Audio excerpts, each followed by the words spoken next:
تا الان کسی بهت نگفته بود که چطوری جنس مهرهای تقلبی رو تشخیص بدی. این ویدیو رو با دقت نگاه کن، چون دو جنس رایجی که به عنوان مهره مار به شما میفروشن رو میخوام بهت معرفی بکنم و تستش رو هم برات انجام بدم. قبل از اینکه تست سوزوندن رو انجام بدی، عکس مهرت رو برای من بفرست تا بهت بگم میتونی انجامش بدی یا نه. شیشه که از رنگش مشخصه، جدا از اون تست آینه که بهتون گفتم، شما اینو میتونید با یه فندک هم تستش بکنید. زمانی که شعله آتیش رو روش قرار شما بدی، یه دوده ای روی این شیشه میشینه و این دوده به راحتی قابل پاک شدنه. اما استخون نه.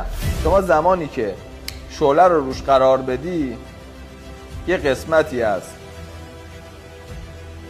از مهره میسوزه و این سوختنه و این سیاه شدنه قابل پاک شدن نیست. اینطوری شما میتونید تشخیص بدی که چیزی که داری استخونه یا شیشه است.